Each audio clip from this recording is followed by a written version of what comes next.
We're 1st. It's December already. How did that happen? That snuck up on me.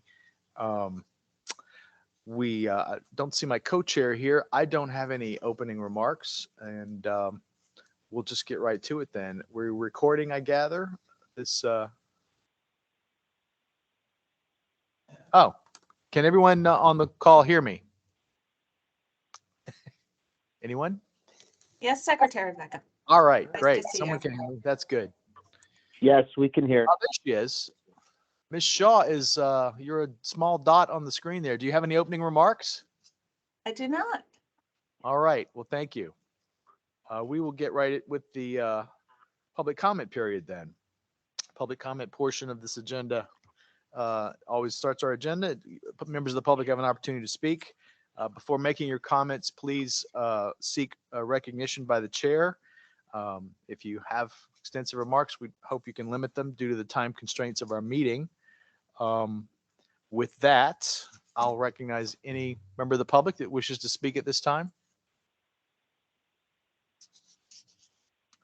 Anyone in the room? Anyone online? Anyone putting their hand up online? You can speak up too if you're online and you want to say something.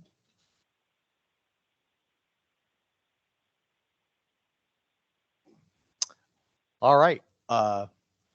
Decent interval having elapsed, we'll move on and approve the minutes for the November 3rd regular meeting. I assume everyone's had a chance to read the minutes that were distributed in your packet. Since you spelled my name correctly, as far as I can tell, I don't have any corrections. Anyone else have any thoughts about the minutes? I will move to approve the minutes. Mr. Hamilton moves approval, seconded by Mr. Egan. Did I see that right? Yeah. All those in favor, please signify by saying aye. Aye. Any opposed? No. Any abstentions? Motion. Mr. Falsigno is abstaining. Motion carries. We've approved the minutes from the last meeting. We have the City of Hartford is up first with a subcommittee update. We had a written update that was provided by our staff. Julian, is there anything you want to note in terms of the subcommittee, Hartford subcommittee? I think the written update covers everything we discussed. We met on November 17th. There was a labor contract between the Board of Ed and the Building and Ground Supervisors Union, which is an item on this agenda, which the subcommittee voted to recommend approval by the full board. The subcommittee resumed its discussion regarding special education programming and costs, and heard a couple of suggestions from the CFO of the Board of Ed on some initial steps in trying to manage those costs and manage have more influence and voice in the programming selections for certain open choice students. And then the city provided its routine update on the budget mitigation measures. We received an update on the FY22 audit. And then one thing that is related to another item on the agenda at the very end of today's meeting will be approving the 2023 meeting calendar. The subcommittee discussed the possibility of not meeting every month, but meeting more on an as-needed basis. So programming in some regular meetings based on, the audit schedule, adoption of the budget, adoption of the 5-year plan, and then otherwise only meeting as needed. For example, when a labor contract comes up and is under a specific timeline or something of that nature. And that covers everything that we handled in subcommittee. Next subcommittee meeting is on December 15th. Any discussion of the subcommittee update? All right, we'll move on to review, discussion, and possible action on a labor contract. We have this BOE Board of Ed Buildings and Grounds Supervisors Local 818. Contract expired June 30th of this year. An agreement for a successor contract with a term of July 1 of this year through June 30 of 2026 has been reached. Hartford Subcommittee reviewed this agreement at its November meeting. As Julian indicated, voted to recommend its approval by the full board. If the Marb chooses to take action on this contract, we have until December 15 to do so. Any discussion of the labor contract before us from Hartford today? We'll take a vote. All those in favor of approving the Building and Grounds Supervisors Local 818 agreement, which I assume we have in our possession. Make a motion to approve it. Okay. Second, South. Moved by Mr. Brockman, seconded by Mr. Egan. All those in favor, please signify by saying aye. Aye. Aye. Any opposed? No. Any abstentions? Motion carries. Contracts approved. We'll move on to the review and discussion of the city's monthly financials for October of 22. That report was provided in your meeting materials, and the city is here on both sides, it looks like, to provide an update. And I'll recognize CFO. Good morning, Leanne Rawls for the City of Hartford. Mayor Bronin will not be present this morning, so I will be presenting the October financials. Happy to report that we have a projected surplus of 2.8 million for the month, up 3.5 from last month, which was a projected deficit of just shy of 700,000. Causes for the projected surplus: we received an additional $3.7 million from the state on the Mercy distribution. Thank you very much. It was very helpful. Appreciate it. Additionally, we are experiencing increased favorability on interest income. Last month, I reported it was up around 600,000. We are now projecting an additional 900,000 in interest income. And at this point, we've exceeded budget for interest, and we are just presenting actuals on a month-to-month basis. So things are looking really well on the revenue side. A couple of other line items are swinging favorably by 100,000 or so, but not material enough to mention. On the expenditure side, we're also seeing some favorability on the payroll, police overtime. We're still holding the same, but luckily we're experiencing more attrition as each month passes. So right now we're showing that overtime and payroll is holding maybe a $400,000 swing in a favorable direction, but we're still watching overtime very strictly on a monthly basis, and not just police, but all departments. But obviously police and fire are the largest overtime users. We presented last month that we were keeping an eye on our legal bills, and this month we did include a projection of 600,000 of unfavorability due to two cases that are ongoing and Mayor Bronin has spoke to you about historically. So we are seeing some of those bills come in now, and we are projecting a 600,000 unfavorable variance at the end of the year. Other than that, on the utility side, we are seeing some increased projections on piped heat. The City Hall and the Hartford Public Library main branch are both heated by Hartford steam boiler. Rates are going up there, so that's causing about a 300,000, that plus piped gas. It's about a $300,000 increase over the projection. So those combined is what led us to the 2.8 favorability for October. Happy to answer any questions. Any questions? Any questions for the city on their monthly financials for October? Mr. Hamilton. A question. I think you sort of addressed the utilities and energy costs. Are there any other energy costs that you're monitoring that you think you might have some unfavorability on, for instance, gasoline or diesel fuel? And then on the Board of Education side, I saw Mr. Penn's memo. It sounded like you made a great decision at somewhere along the way to lock in your electricity rates for both the Board of Education and the city. So kudos to you. You should pat yourself on the back and mention that, because I think a 7 cent per kilowatt rate is, terrific to have that locked in till I guess December of 24 is great. But on the Board of Ed side, I don't know whether you have any exposure in terms of natural gas or gasoline or diesel fuel there. Sure, go for it. Well, thank you. And just to be fair, I won't take any credit for that agreement. I mean, I inherited that and was very happy to have recently confirmed that we're covered through, as you said, December of next year. At 7 cents a kilowatt hour, and hearing what was going on with the Eversource, I kind of started on the sound of the alarm bell and saying, are we okay with this? And the answer was yes. We do have some exposure on natural gas, obviously for our heating needs, but it should be within budgeted norms, I would say, because we'd anticipated that the natural gas prices would rise into this year. As far as the transportation side of things, again, within tolerable norms, I would say, and the biggest exposure we have is probably with the school buses, and that's carried by our transportation provider.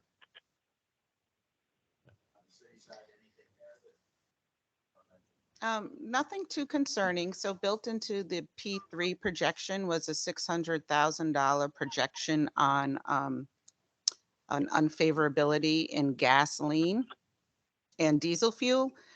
Those were that plus the piped heat and the piped gas are the only utilities that we've been concerned about. And currently this projection bakes in about 900,000 of an unfavorable variance there to budget. Other questions? Mr. White on the line. Yes, thank you very much. Just a quick process question. If anticipating a vote later about not meeting with the Hartford subcommittee every week, I would ask that the monthly financial have a one-page summary of highlights. The written material is sometimes hard to parse, but the presentation by the city has always been just terrific, getting to the highlights. So if we're not meeting and the city could just slap that one-page highlights on it, I think that would make life easier. Ms. Kinnison? Excuse me, I just want clarity, Bob. They will be attending the Marb. That is the subcommittee. And so we will still be receiving their monthly financials through the Marb. Gotcha. Okay. Never mind. Other questions? Mr. Brockman. Can you just elaborate on the police staffing and overtime? Because you sort of went through that a little quickly for me. It sounds like overtime is holding steady, but attrition, are we still saving from attrition? So we're both saving from attrition but we're holding overtime steady. So how are we on the Correct. actual manpower on the street then? So we are, it's exactly as you said. So we're holding overtime steady, but as each month passes and we're not filling those vacant positions, our attrition increases. So when we offset the payroll favorability against the overtime unfavorability, we're netting out okay. As far as boots on the street, there is a class that is coming, about to start, and it's projected. I don't know the definitive date yet, but it's sometime early 23, could be end of January, could be sometime in February.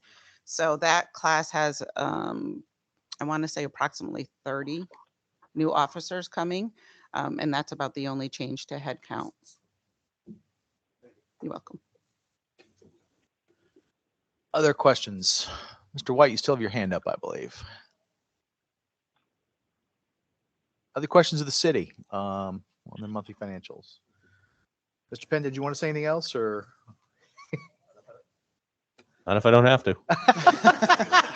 Good answer. All right. Well, we'll let the city go then. Mr. Freund has a I'm question. sorry, there's one additional item that was not on the Oh, agenda that the city requested, adding to the agenda a non-labor contract that would be for review and comment only. It was distributed yesterday oh, afternoon. that's right. I'm for sorry. the no freeze shelter. I didn't get the memo. So we would sorry. need a motion to add it to the agenda, but Mr. Egan moves, seconded by Mr. Biller to add the non-labor contract concerning a no-freeze shelter. And that was distributed last night. Is that, I think I have that. Questions to the city on that issue? Concerns? Any review, comment, discussion? We don't have to take a vote on that? No. Okay. All right. Well, then we will move on. We'll let the city go. City of Hartford. Thank you. And we'll move to the city of West Haven. We will introduce to the Municipal Accountability Review Board our new consultant team from accounting firm of Whittlesey. They've been engaged to work for the board to conduct a comprehensive financial organizational assessment of the city of West Haven.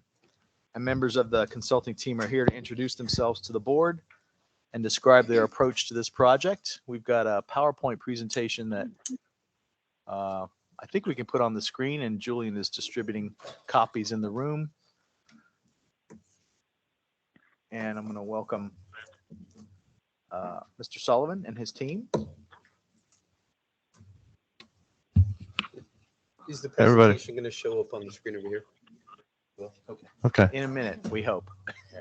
Yes. we can just start with the introductions. Ed, you want to just kind of lead us off, or? Absolutely. All right. Well, good morning. My name is Ed Engberg, and I'm going to be the lead partner on our assessment and evaluation regarding the city of West Haven. With me today, I have Ed Sullivan, who's also a partner at Whittlesey, and I have Stacy Curran, who is a manager at Whittlesey.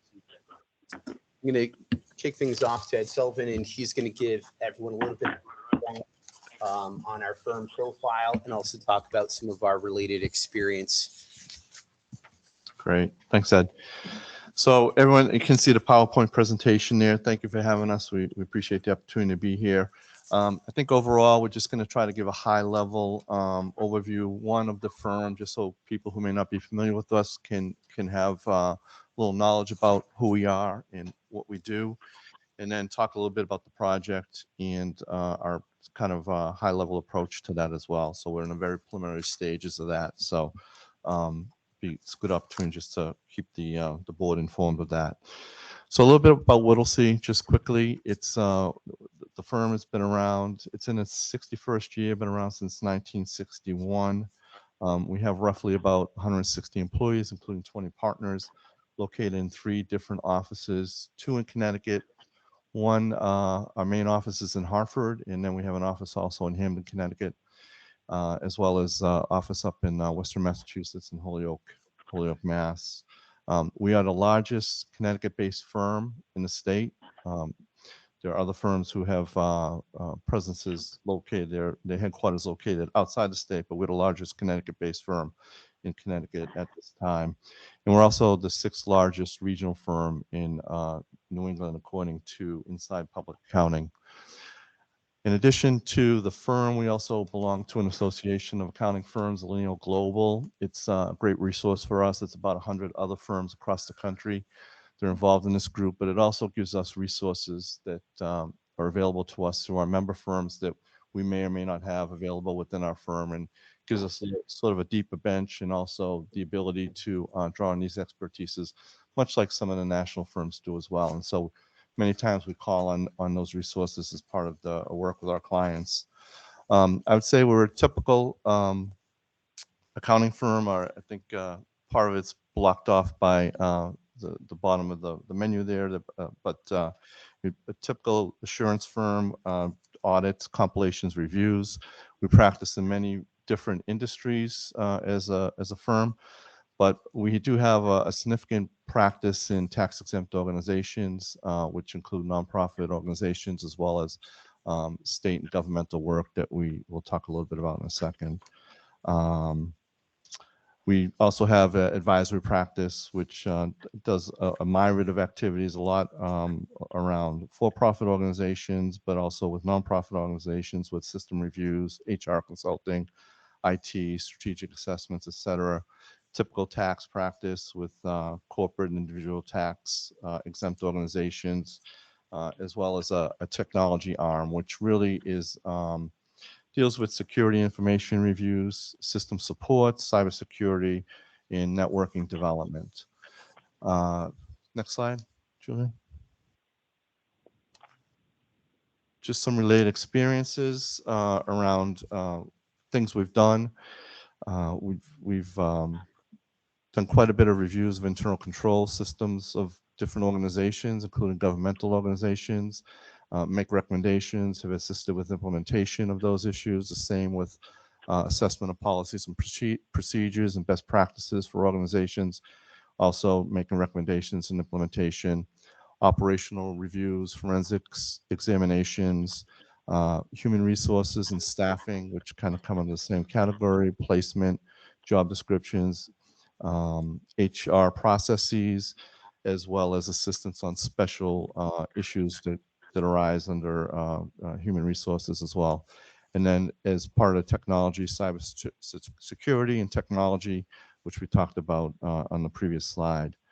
We also have about 40 years experience working with the state of Connecticut. We've had multiple various contracts and have several contracts in process with them right now to cover a myriad of activities, audit, accounting, advisory services, and IT services. Worked with multiple state agencies over the years, and also have are the auditors and have been auditors for multiple quasi-public agencies as well. So it's just a quick highlight, a quick overview of the firm and what we're about. So with that, I'm going to just turn it over to Ed. He's going to talk a little bit more specific about the West Haven project. Thanks, Ed. And good morning again. So regarding our project, the way we've looked at staffing this is through our firm's going to provide various engagement resources. And those resources are based on the skill sets that we have determined that are needed to address the scope of this engagement. So in looking at our statement of work and then understanding what are the skill sets that are needed. So some of the high level skill sets that we've looked at within our assurance group, it's looking at bringing in auditors with expertise in performing walkthroughs of internal controls, policies, procedures, and processes. Within our advisory group, bringing in an HR consultant and also having available partners with forensic experience that have the related training and expertise to be able to be available to our team as needed. Within our tax group, it's looking at bringing in managers who have expertise to evaluate various tax filings and performing that part of our assessment and evaluation.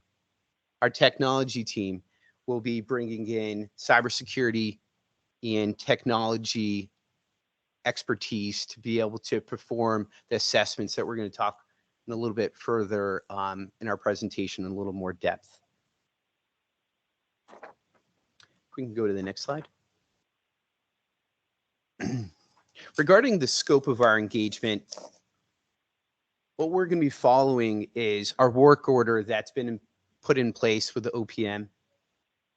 The work order is really concerning the City of West Haven and its Board of Education with a focus on, like I've been mentioning, an assessment and evaluation of the organizational structure of policies, procedures, practices, and internal controls. That's something you're going to hear a lot from us. The policies, procedures, practices, and internal controls. There's going to be a lot of focus on that in our walkthroughs and our inquiries in the procedures we're going to be performing. It's also going to look at financial management and administrative processes, as well as financial systems. The outcome of our project, as least as we see it, is to provide a financial assessment and recommendations to the Marb to address financial infrastructure deficiencies.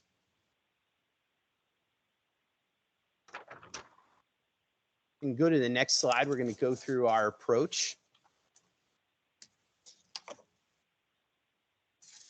In our work order, this project, the assessment and evaluation of the City of West Haven and its Board of Education has been broken into 4 phases. The 4 phases are going to be determined, the work that's going to be determined in those phases is based on a risk prioritization of the work order into those various phases, and starting with phase 1 as what has been deemed as highest risks, and then working towards phase 4. The overall focus of our engagement is going to be on forward advising. So focusing on what's taking place now and how to provide recommendations regarding to gaps in policies, procedures, processes, internal controls that have been observed to achieve best practices. We are going to accomplish this through analyzing and obtaining information. In analyzing information, some of the information that we are obtaining is the prior assessments that have been performed, and understanding the prior findings and recommendations, and using that to set our plan for the items in that phase, each of the risk items within that phase. And we're going to then obtain further data, documentation. We're going to utilize that information to set up walkthroughs with various of parties that are involved in those policies, procedures, processes.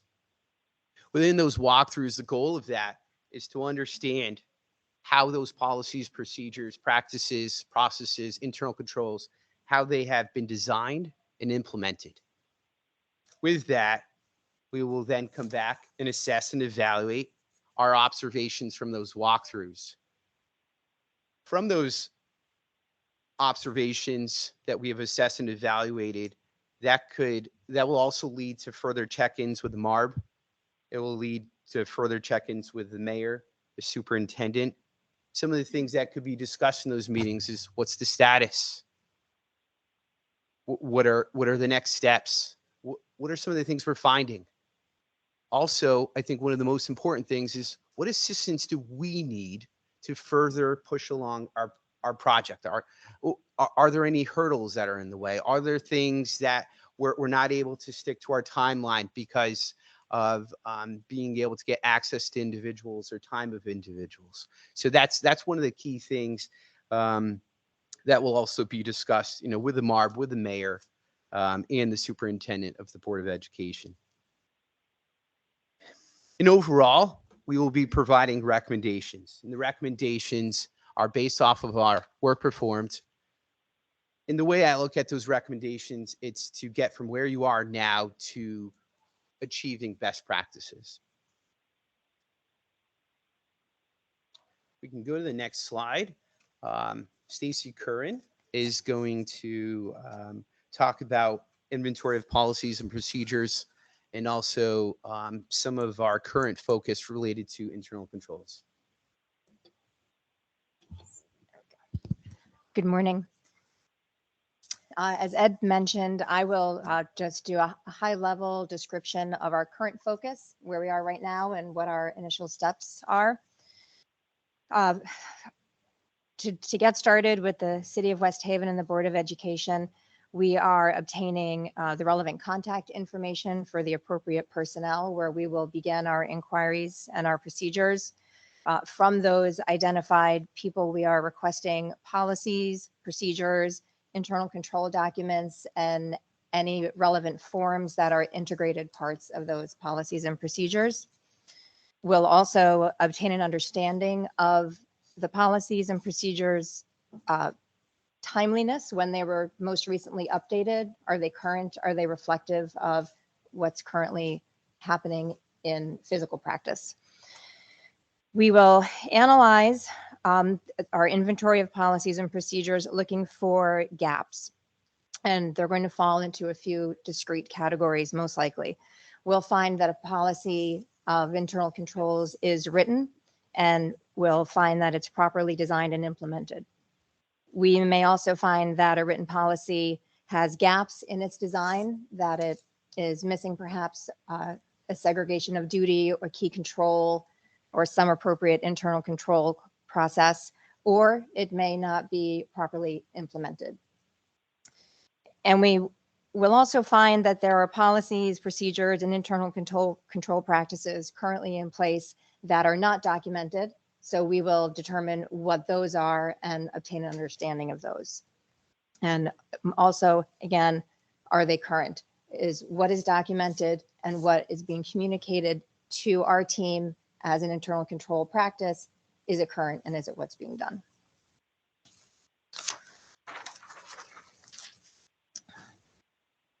And our internal control current focus on the next slide. Once we have our initial inventory of policies and procedures, we've identified on a risk basis, as Ed described, we will start with cash disbursements and procurement processes. Cash disbursements to include all manners of cash that are dispersed by the city, regardless of the originating department where the approval came from, and including payroll, as well as a detailed understanding and documentation of the procurement policies and procedures that are in place. We will perform inquiries of the personnel at various departments and in finance departments within the city and the Board of Education about the policies and procedures. And with all of that information, we will then perform physical walkthrough. And by that, we mean we will follow transactions through each identified internal control policy, follow a transaction from its inception to its conclusion, documenting each key control along the way: approval, authorization, sign off, segregation of duties, et cetera, that exist within those internal control policies and procedures.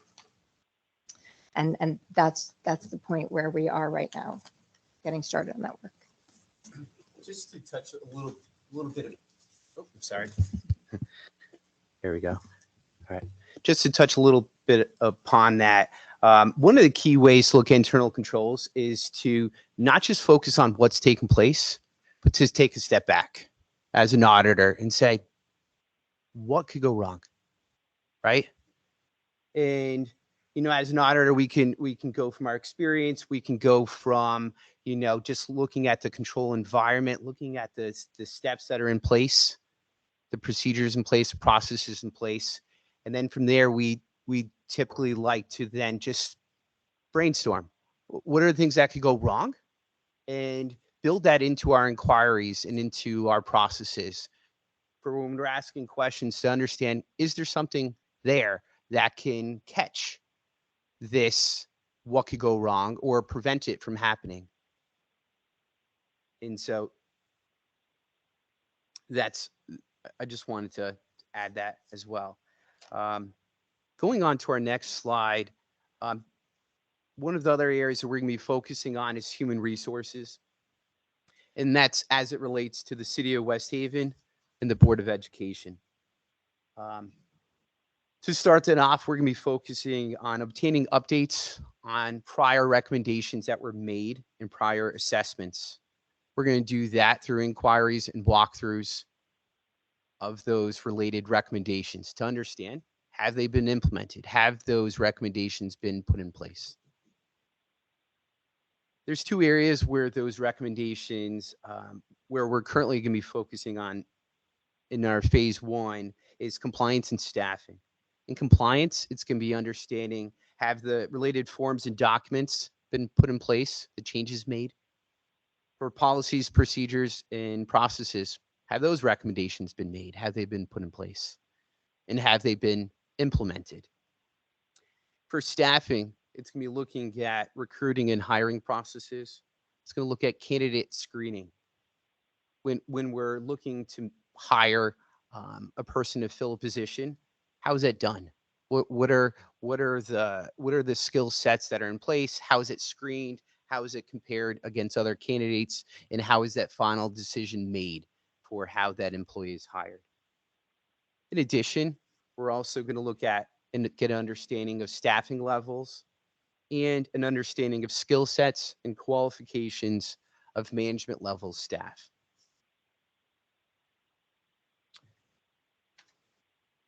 Lastly, as part of what I consider within our phase one and looking at the highest risks, some of these items are also foundational. One of them is information technology. There's three areas that we're focusing on for information technology, and that's the City of West Haven, that's public safety within West Haven, and that's its Board of Education. we're going to be performing 2 assessments, a cybersecurity assessment and a technology assessment related to those 3 areas. A cybersecurity assessment is really looking at the protection against cyber attacks or unauthorized access. Our focus on that is going to be around the controls and processes that are in place around cybersecurity. Our firm is going to utilize our technology department and have team members with cybersecurity training and expertise perform the cybersecurity assessment. Within the technology assessment, that's going to look at various aspects such as software, data, processes, policies, procedures, the recurring theme across all areas, and hardware. The purpose of the technology assessment is an assessment of the IT infrastructure and providing recommendations. Again, this will be performed by Whittlesey's technology department using expertise within that department in performing technology assessments. With that, that concludes our overview on our Whittlesey's evaluation and assessment as it currently stands regarding the city of West Haven. Well, thank you for being here today. I've been a consumer of your work product in the past. Mr. Sullivan and I have worked on a couple projects with some other state agencies in the past, and I'm glad you agreed to work with us on this. Looking forward to the way forward. Questions of Whittlesey by the board? Concerns, issues, things you want to know more about? Mr. Hamilton. Thank you. Just want to get a little further understanding when it comes to policies and procedures, sort of how far your engagement is going to go, and sort of specifically, we expect or we sort of know based on our prior work with West Haven, it's likely that you're going to find a number of cases, as you've identified here, where there's maybe some written policies, but there may be gaps in those policies in either design or the implementation. And then there are likely going to be areas where there are really no written policies at all that adequately describe the processes and procedures. So my question is really in terms of the work product that you're giving us and ultimately the city of West Haven, is it going to identify, for instance, if you found a gap, that not only what the gap is, but how you might or how the city of West Haven should go about fixing that or remedying that, or if there are unwritten policies and procedures, does your scope of your work include actually writing policies and procedures, or does it just identify that there is no written policy and procedure in this area, and we recommend that the city and or the Marb develop such a policy and procedure? Well, thank you for your question. I think regarding that, we're certainly going to perform the assessment, and we're going to provide recommendations that will close that gap.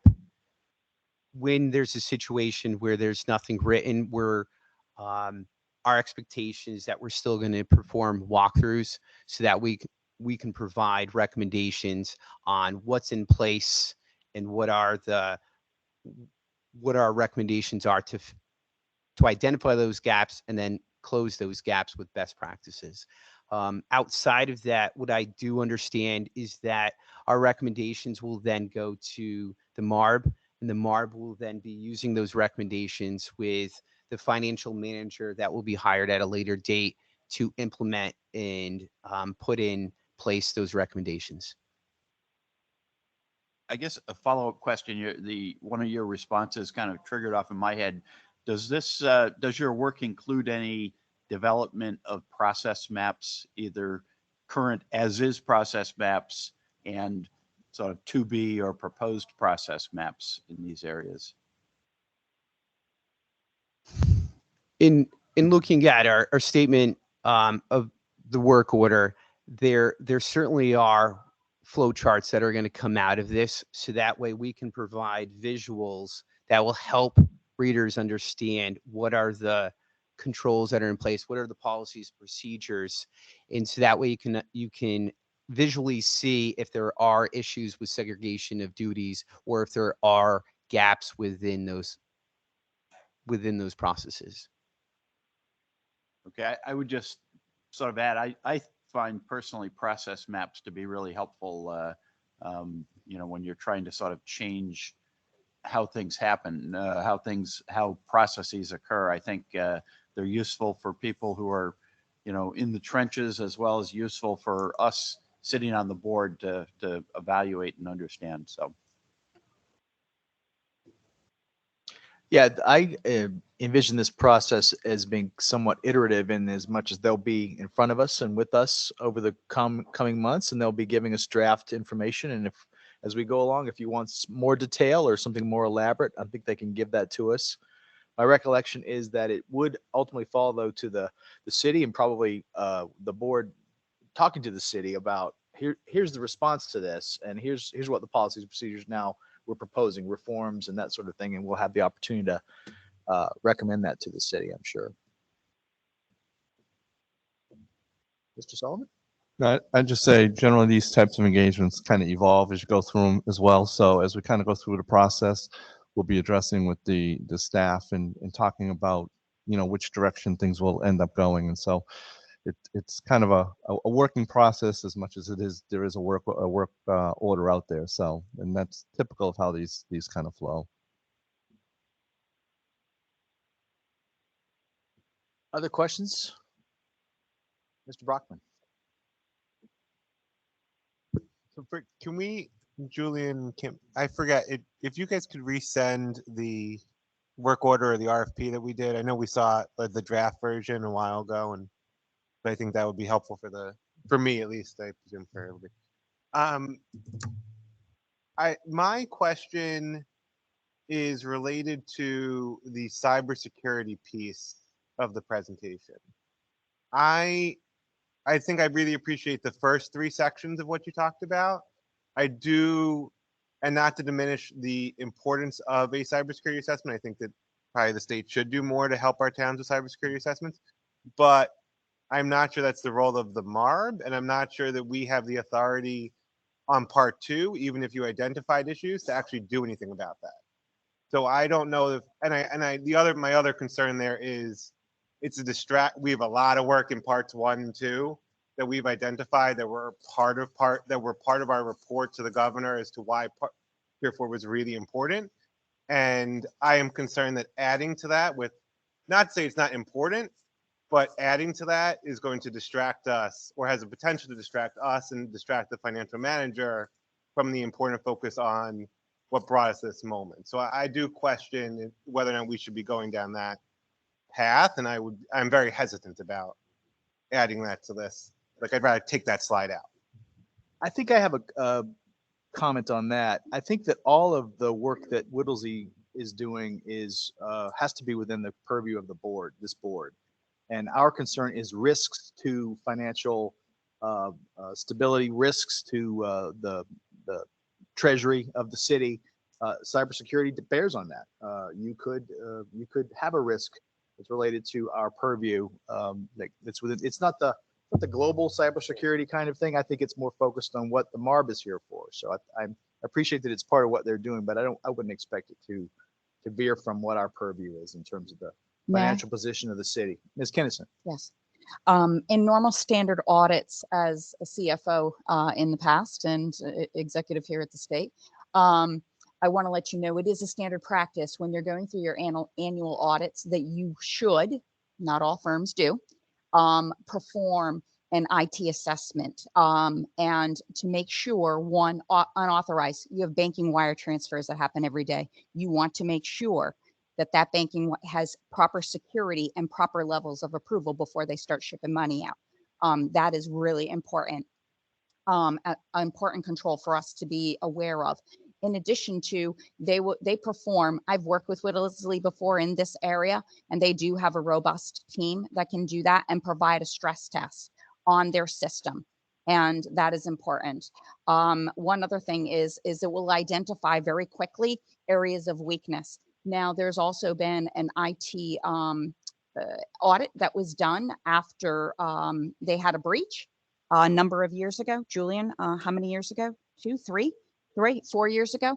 We have not heard if all of those recommendations have been implemented. So I think it's important for a new stress test to occur. I see Ms. Shaw has her hand up.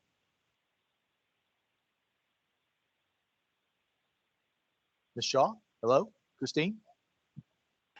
Anyone- Thank you. There Yes, you are. thank you.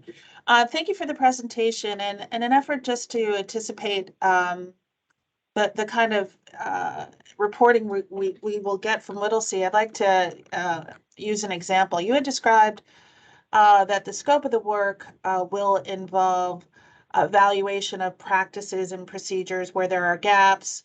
I imagine there will be some kind of presentation on best practices for different aspects of the city's financial operations. Curious to know, to the extent that your evaluation of procedures, whether that will involve any testing of any or discovery or any reporting related to breaches of existing protocol. And the reason why I ask is that there are ongoing inquiries regarding certain aspects of the city's financial operations. And I'm just curious to know that during the course of Whittlesey's engagement and evaluation of procedures, where if there will be any kind of ongoing updates regarding any breaches of the procedures that they discover.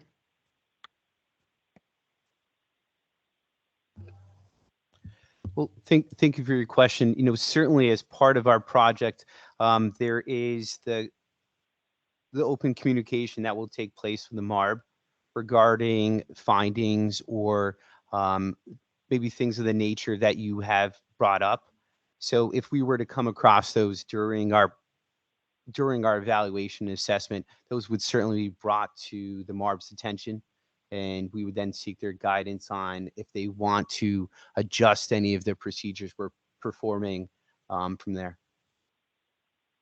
And if I could just follow up. So for example, if you were to find that there was a material weakness as it relates to petty cash or use of the city's credit card, is that something, I would hope that that's something that you would bring to the Marb's attention right away? Absolutely. Thank you. Other questions? Mr. Miller, Mr. Falsigno, sorry. So I actually, as I look through this just seems to me that you're going to be doing more of a macro analysis of what's going on. We have plenty of information that we can give you because we've had plenty of information already done. Our problem is that it just hasn't been implemented. So one of your the assessments that you're going to do is a forensic examination. I would encourage the OPM and Whittlesey to spend more time on forensic examinations than some of the other assessments that you're going to be doing. And the other recommendation I would have as you work with the OPM is that I would have a very, very specific and drop dead timeline where you need the information so you can get your job done. It's been our experience that that's become or has been in the past a issue for anyone doing any type of audits. And I would be very, very specific going in. That's only my advice. Certainly not telling you how to do your job, but it would be my advice that you get a specific timeline with the city and have a point person at the city that is responsible for getting that information. Because if you just do a overall overview of what you're looking or what you've done in the past with other cities, I think you might find that that this might be a little bit different situation than some of the other experiences that you've had. So I would be very, very specific with the city and with the OPM and work together so that you have a forensic examination. And I would also do forensic examinations specific departments.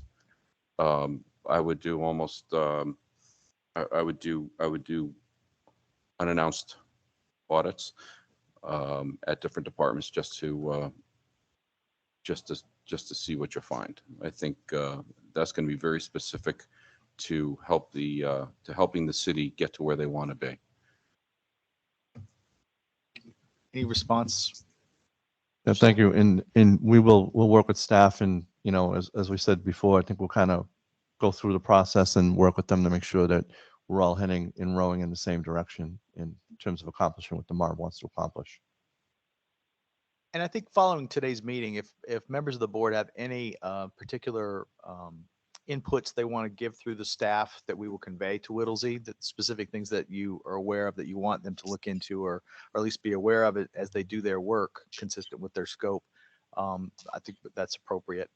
We certainly have given them, we'll continue to give them information. They're obviously working off of historic documents that Cohn-Resnick audit, for example, and other things that they already have a roadmap of things they're going to be looking at. If there's anything that's not in that or that's in addition to that that you want to, through staff, let them know about. I think what they're going to do is tell us, based on what has happened in the past, where the gaps are and how we need to fix things going forward. I don't anticipate that they're going to drill down and resolve all of the unresolved items that we're aware of that are out there. And neither is it the board's job to do that. We are not a law enforcement agency. We're not a civil enforcement agency. We're trying to fix the problems that have happened before. If we're aware of information that has not yet been reported to a relevant authority that needs more action in terms of law enforcement, we should do that. And if we encounter anything that's new, we should do that. But they do have a particularly circumscribed scope of work. It's about the future. It's about reform. It's about making things, making sure this stuff doesn't happen anymore. So Mr. White has his hand up. Yes, a very quick follow-up to Steve. And this is directed to the mayor. Has the mayor or the city identified a point person to work with Whittlesey to provide the information? Mr. Jackson is coming forward. If I may, Mr. White, Scott Jackson, David Taylor, Assistant Finance Director, and I are the primary points of contact for Whittlesey. Good. Just one other, I don't know where we do this, but the secretary made some comments about what Whittlesey will not be doing. I agree with that. I think we've had discussions about somebody else doing it. I don't know if now is the time to have that discussion, but I just want to flag it that to get some clarification to what we are actually doing. Why don't we wait for the subcommittee update, which is our next item. Okay. Mr. Egan. Thank you. Just one point that I want to emphasize. I think when you do a walkthrough to look at a process, I would strongly emphasize that, you know, to support any statements that are made by city officials as far as process compliance to whatever degree they have something in place, that there's some physical evidence about whether it's accompanying emails for requests and or emails back for you know, acceptance or anything like that, but that there's actual physical documents that support any statements that are made as far as any particular issue with compliance of policy. Well, thank you for your statement. Yes, certainly. When we're performing walkthroughs, it's not just inquiries, it's not just dialogue, it's looking at the supporting documentation. It's looking at to understand where did that control take place, and being able to follow that and see that not only is it properly designed, but is it implemented. So and that's seeing it on documentation, it's seeing electronically, it's understanding here's what the policies, procedures say. Was that exactly implemented as it's designed? And then is it properly designed and implemented? Mr. Biller. So more of a general OPM question. So I have no doubt that as you do your deep dive and you do your audit, certainly you're going to find deficiencies and have plenty of recommendations. My question is more of the post-recommendation process for us and the implementation of these recommendations, because this board, long before I became involved in it, noted many deficiencies in the city and made several recommendations, some of which were followed, some of which were not followed, oftentimes met with a thanks but no thanks. And so I guess my question is, what is as a board, what is our long-term goal? Is it still more of an advise and assist? Do we have any tools at our discretion to actually make sure that the city implements some of these procedures that are going to be recommended to them? What's that look like for us? Yeah. So as we've discussed previously, and we process ongoing to select a financial manager that'll be embedded with the city. Once we get the Whittlesey report and we're happy with it, that financial manager will work with the city to implement all of those changes. I expect the board will want to see adoption of perhaps ordinances or official policies where there are responsibilities that are laid out, changes to the HR system, the training of people. I anticipate being something that's going to come out of this, getting the right mix of staff, the right mix of responsibilities for the staff, all of that stuff. I think we're going to want to see that done before we let them go. And this is probably a years-long process. Thank you. Still at that point, recommendations, however, right? They No. won't be able to do contracts. They won't be able to do budgets. They won't be able to do any of that stuff without this board's approval. And it would be well within our authority and rights to deny them that until they make the changes we insist on. Much appreciated. Thank you. That's my goal. Thank you. May I? Yes, ma'am. In addition to that, Mr. Biller, we have money put away to make sure if we need to hire people to write the policies and procedures, we can do that. Great. Thank you. Other questions, comments for Whittlesey? Thank you for coming. Looking forward to this. Thank you. Appreciate your time. Thank you very much. Thank you. We'll move on then to the subcommittee report for the city of West Haven. A written update was provided in your meeting materials. Julie, you want to summarize where the subcommittee is? Yes, the subcommittee met on the 15th of November. The couple of routine items that were on the agenda with the action plan updates and an update on the FY21 audit, which at the time was projected to be completed still by the end of November. The emphasis of the meeting was on a discussion around the findings in the Cohn-Resnick report and whether and how to follow up on certain findings for which Cohn-Resnick suggested that there be additional follow-up. And so, again, there was considerable discussion around that. The idea or the approach that the subcommittee appeared to arrive at a consensus around was to see if there would be an external consultant or entity that could look further into those specific findings. We also I talked a little bit about some ethics training and ethics technical advice that is available through the state ethics office. And the city indicated an interest in possibly following up on that for some assistance as they draft a new ethics ordinance. Discussions of the subcommittee's activities. Mr. White. Yes, thank you. I just want to address some of your comments, Mr. Secretary, and just to see if we're kind of on the same wavelength.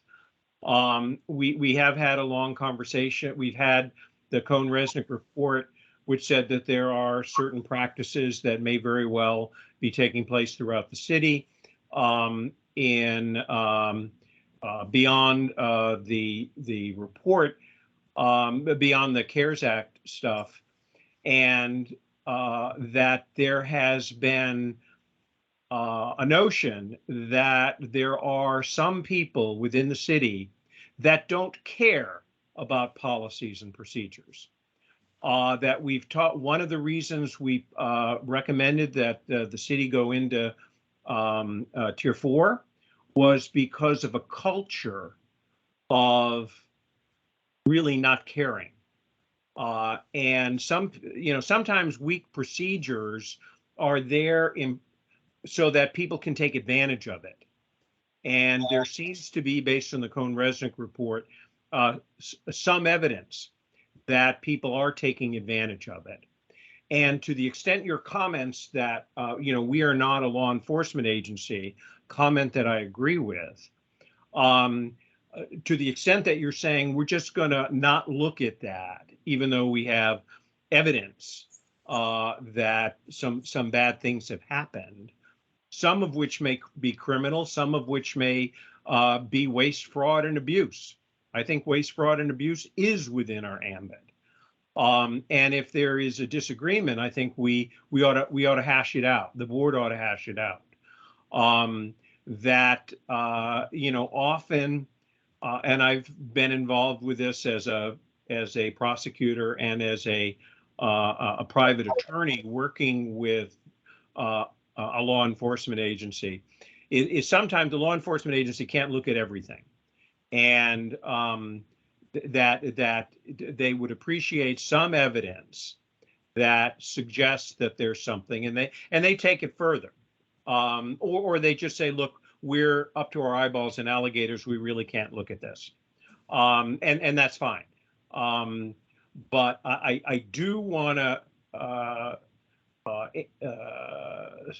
ask that the board take a position that an organization like Cohn-Resnick, which I would recommend just for discussion, be charged with going further into what has happened in the past based on their report and some things that we've learned, and that we take what action is important, and to the extent we think it appropriate, we share that information with the appropriate either governmental organizations.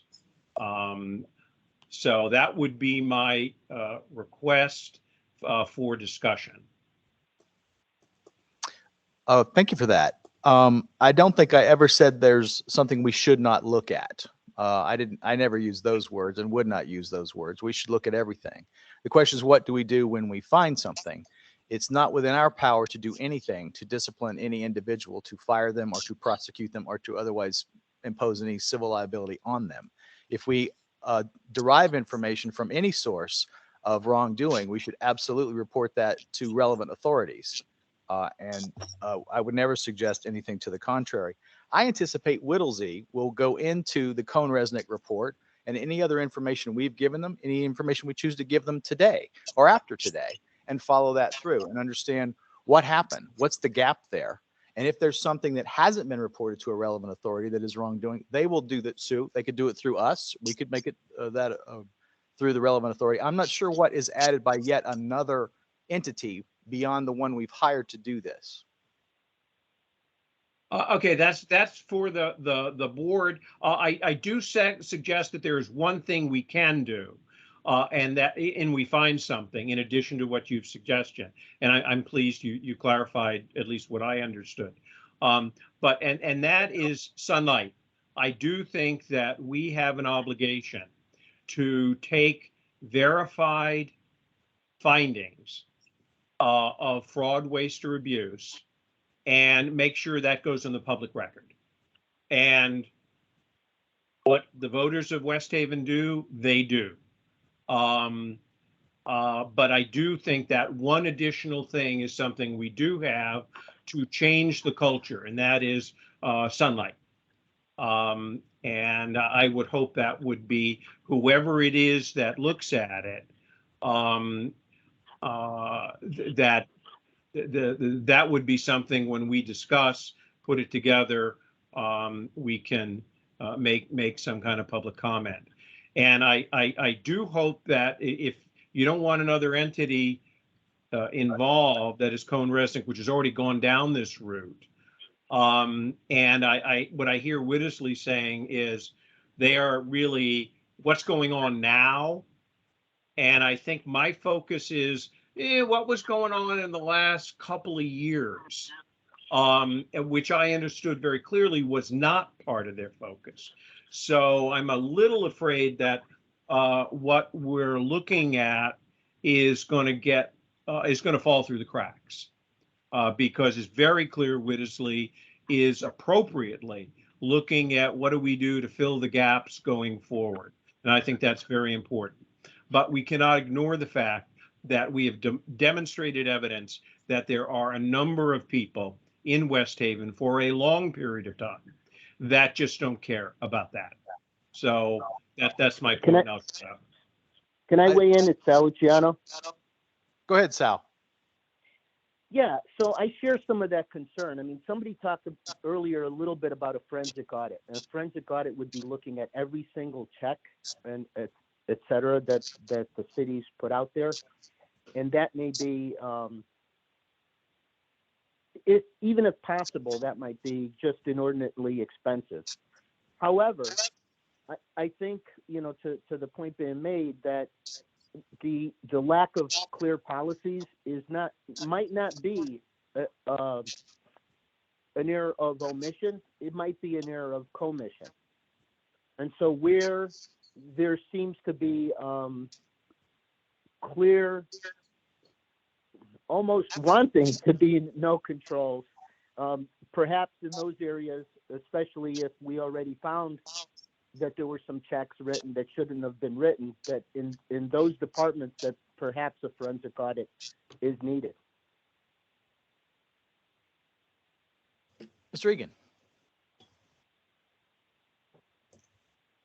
To clarify certainly what my thoughts were when we spoke at the subcommittee and even when we spoke at this meeting, I'm not necessarily in favor of bringing in a third party to review things. I think that we, currently have a CohnReznick audit, which highlights a lot of issues that we could directly look at right there before we get into, any deeper dive if need be. I think that, questions that I have, and I use this as an example because it's a glaring one for me, it's like in the CohnReznick audit where an individual received a $20,000 COVID bonus. And I don't know what that was for. I know there was like a turnaround payment in 48 hours, which is record breaking in my experience in municipal government. But it's those type of things. And it's and the reason why is because there's avenues to recoup funds that are misappropriated via the town charter or the city charter. That isn't necessarily I don't know if we're really the arm of government to do that, but it could be if it's highlighted and there's something there that's an impropriety, could be certainly referred to the city council, to take actions to, recoup anything that was spent in violation of the local ordinances or charter. I think right now, as far as Whittisley and what their kind of the purview that and the obligations that we're asking is to look at those issues, walkthroughs with some of the things that were highlighted in CohnReznick. We have it in front of us now, and to really get to look at process failure, and then certainly between the Marb and the financial manager, implement things to correct those and to try and right the ship a little bit. But I just wanted to clarify that. My want was never for a third party to come in and do that. We have CohnReznick already. I mean, they could do a sample audit at another point in time if we wanted down the road, but we have certainly an audit in front of us, which has enough information that could be delved into a little bit as far as process failures. Other comments, questions on the subcommittee's activities? Yeah, I assume that Whittlesey will have to delve into all of the known facts of what has happened in the past to understand how to go forward. So that's going to be necessarily part of what they do. If we get a few months down the road and we think there's been an insufficient reckoning of what happened in the past, we'll have opportunities, I'm sure, to explore that either with Whittlesey or if necessary with someone else, if that's the board's will. I'd like them to get working and see what they come up with, and see where we go from there. Ms. Shaw, you have your hand up.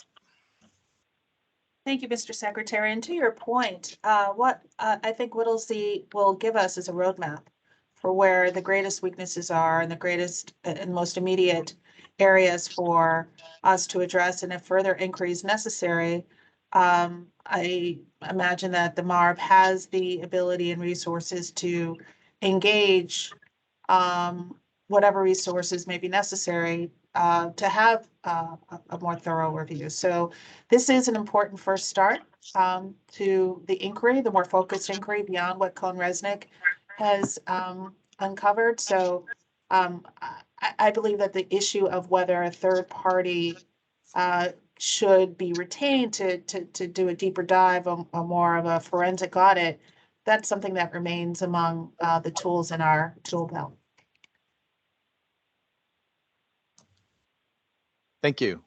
Other questions, comments on these points? We will move then to the monthly financial report of the city. I assume there are folks here to talk about that. We do, I think, have a request. We've been getting, I think, Munis printouts and your sort of balance sheet printouts. I think we're looking for some more explanatory narratives to accompany that, some analysis maybe, to point out highlights, that sort of thing. I think we'd like a little more elaborate presentation going forward, if that's all right. But what have you got for us today? Yeah, we can certainly do that. I will make a Your note colleague that distracted me. I forgot you were over there. that perhaps maybe a one-page bulleted items of interest, which is sort of what I go through at these That would be meetings. good. But having that in advance Thank may you. be may be useful. I can reduce that to writing. So on the macro level, the year is proceeding well. I can say that as a finance director, one of the best things you can say is that the reports are generally unremarkable. And that is where we are right now. Our expenditures are below where they were last year. I'm sorry, that's not true. Our expenditures are 1% above where they were last year. But when you factor in items like the encumbrances that exist, we are on pace with last year, and last year was a good year unaudited.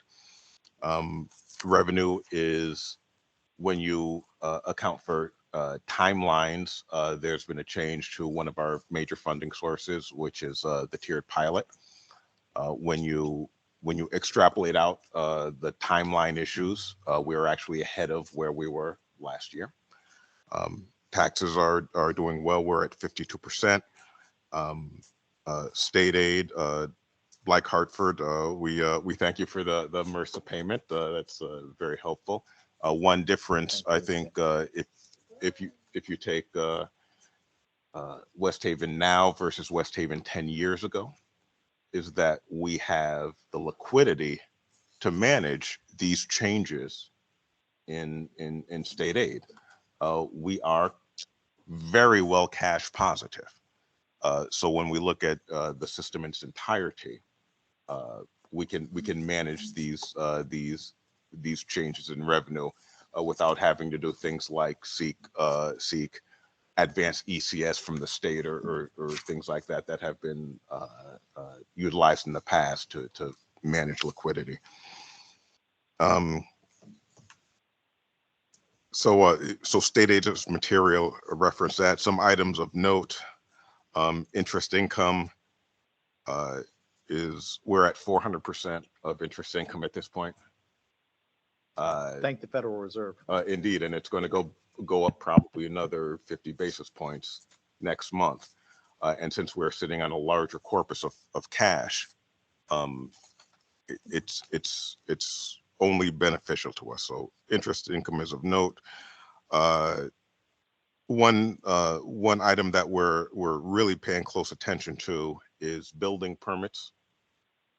We're running a little bit behind. There's some reconciliation that needs to happen, and the building official and I have been going through it over the last week or so. I think the way that we're reporting things like certificates of occupancy or certificate of acceptance, the COAs, along with the treatment of the mandatory educational fund that's returned to the state, and a couple of other items are causing a little bit of reconciliation issues. But nonetheless, we have at least 4 multi-million-dollar projects coming online in between January and March of next year, because all of these folks want to get in the ground. And so the building official is highly confident that we'll be able to make those building permit numbers. And another thing that I just want to keep an eye on is parking tags. It's low right now, but West Haven is a seasonal town. Summer is where the revenue comes in. We hope to have a new process for next beach season, which is to have an outside company manage the parking.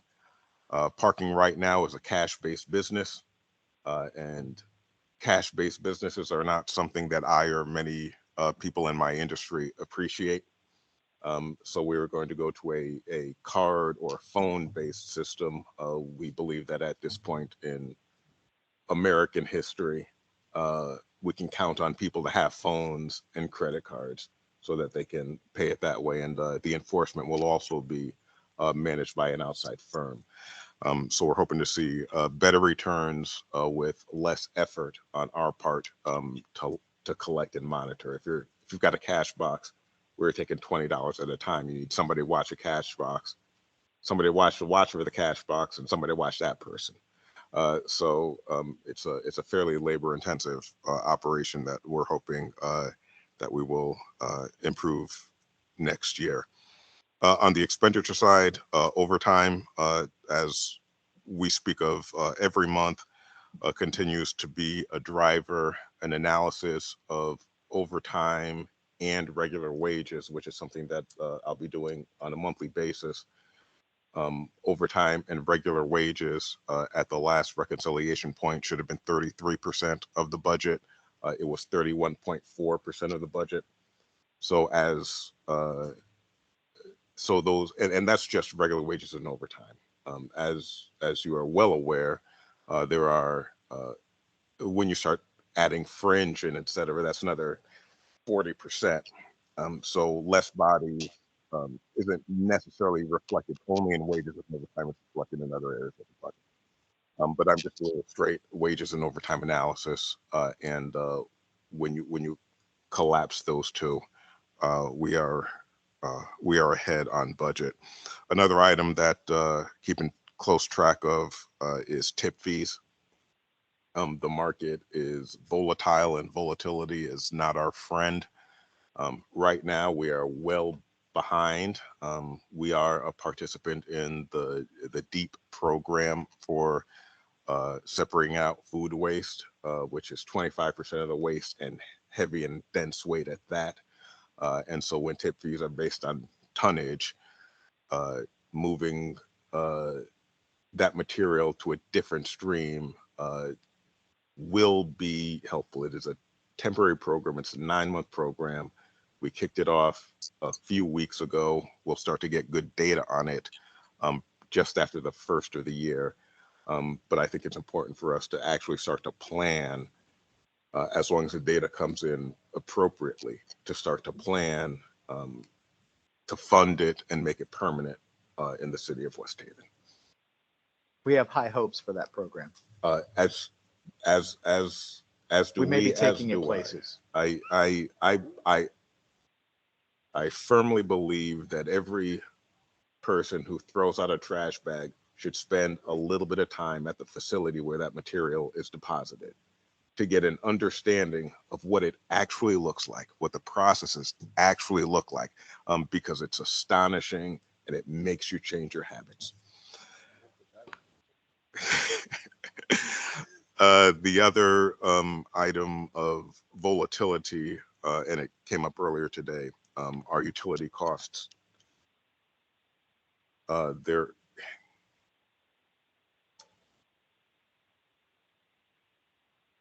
and this is no different from any other household, business, or government in the state of Connecticut. The volatility exists. We've been trying to mitigate that through some long-term solar contracts, which we've done successfully. But every month I go to energizect.com to check my rates versus the rates that are out there.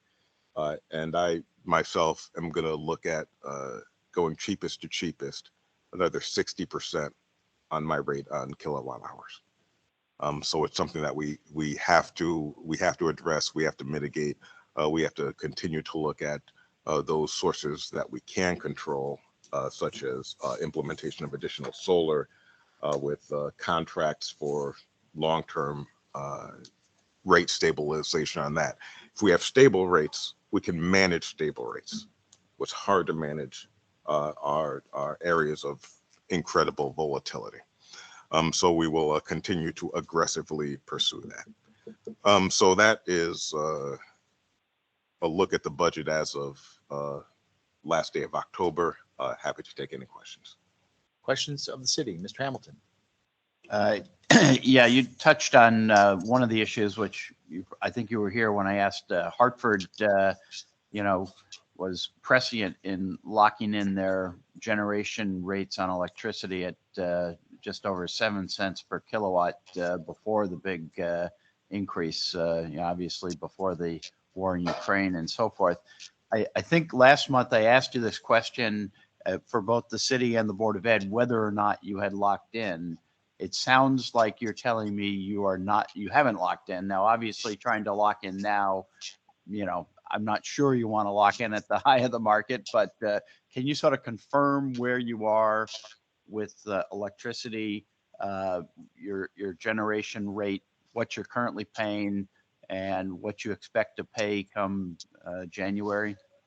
We are locked in, but we are not locked in at the very advantageous rate of the city of Hartford. Unfortunately, our purchasing manager encountered some difficulties, which derailed a real presentation on that. But the manager is back in the saddle now, and so if he did not send it to Julian, I will make sure that he does a matrix of where we are on all of our utilities.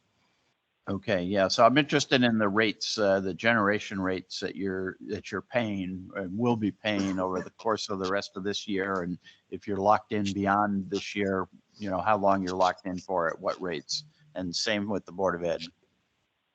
So we fall under whatever the city So locks you're into. piggybacking on Yes. the city. Yes, sir. So I don't know if Julian did we get something? I don't remember if we got something, but maybe I've just forgotten it. But, Not to my knowledge. okay, I think that would be helpful. And at what point do we start to get actual projections to year end? We're now in December. Obviously, in the first few months, you're just kind of projecting that you're going to be on budget. But at this point, based on, perhaps some favorable things like the interest income, as well as property taxes and other areas, as well as maybe some of the unfavorable things like utility expenses, we should start to see, actual projections to year end. So can you give us anything sort of off the top of your head? And then I'd like to see, certainly next month, something on paper as a projection. I'd rather not go off the top of my head, Mr. Hamilton. We've known each other long enough to, I think, to know that that's not really what I like to do. But I can certainly start providing year-end projections with the next submission. Okay. So actually, for the subcommittee on December 15th. Okay, great. And I would, excuse me, I would prefer that we keep it with the Marb packet with the financials versus separate from the sub. Okay, so next full committee. Yes. I noticed on your overtime on the emergency report system. I think that's your 911 operation. It looks like you're underspending the regular wages. For some reason, you've got no budget at all for overtime, and you've spent 134,000 there. Is there something unusual going on there? Or?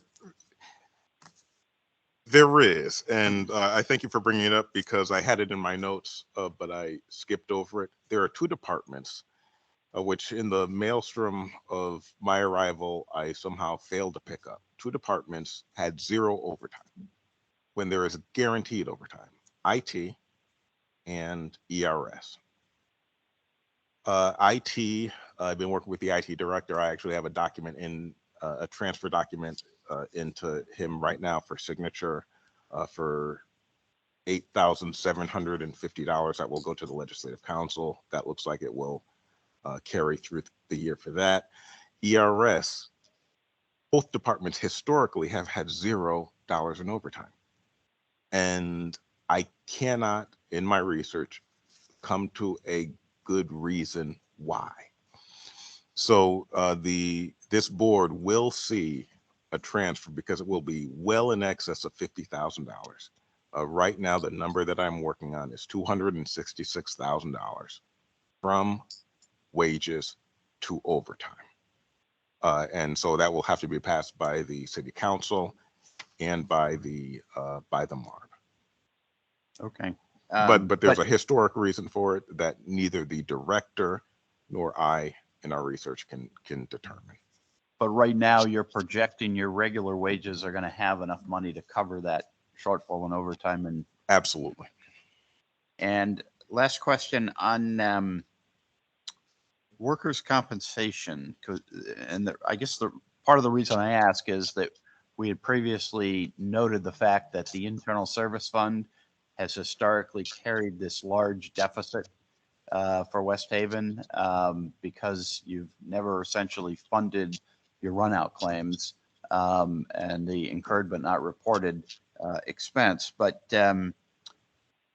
workers' comp is one of the items that runs through that internal service fund. And I'm looking at your expenditure report here for, I guess this is through the period 4. So that's really not very far through the, you're only through October.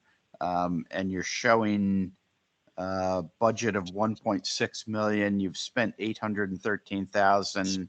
You've got 214,000. Oh, I'm sorry. Month was 214,000 for the month. So basically, you're 50% expended or over 50% expended 4 months through the year in your workers' comp. So I'm worried about that, especially in light of the fact that this workers' comp sort of feeds into your internal service fund.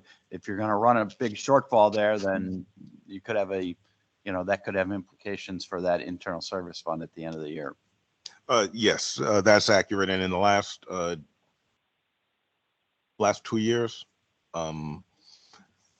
Corporation Counsel and Risk Manager have aggressively pursued realization of these liabilities.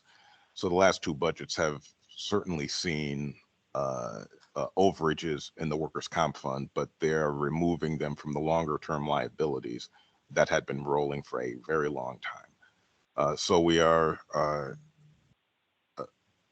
addressing it. I would expect an overage in that account, but I would expect an overage that could be accounted for in the unallocated contingency.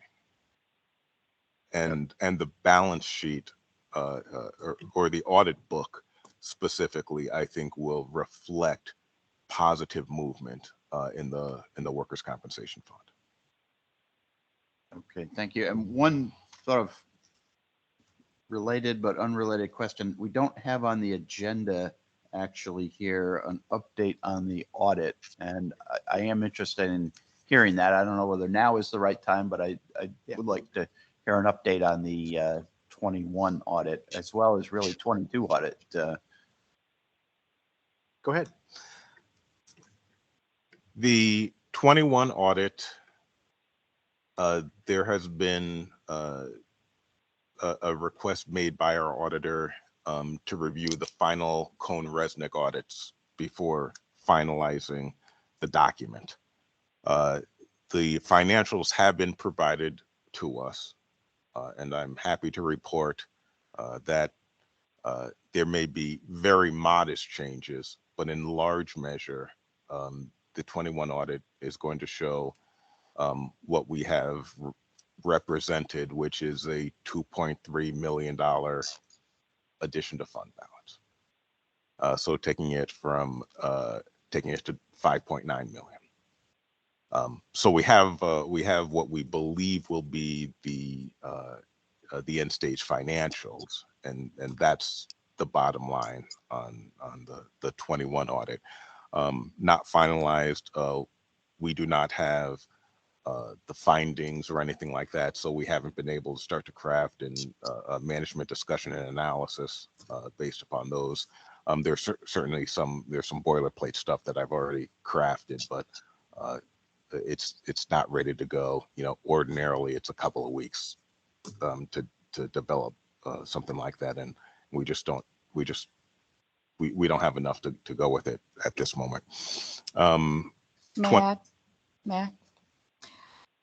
So therefore, the contract was through November 30th, which was yesterday, for you to issue the financial statements. So I'm assuming you have extended your contract with PFK. We have not officially extended the contract, but I did talk to the partner last night as late as 6 o'clock. So we are in good stead with the contractor. Do you have a projected date of when you expect the auditor is going to issue the audit report? You said they're waiting for something on the Cohn-Resnick report. And it can you confirm that there's nothing that is in your bailiwick, nothing that you have to supply or do at this point? It's really between the auditors and Cohn-Resnick. Is that correct? That is correct. And the auditors have been informed based upon the subcommittee. Our auditors have been informed based upon the subcommittee meeting that they are at their discretion able to issue to us a full document absent information from Cohn-Resnick at their discretion.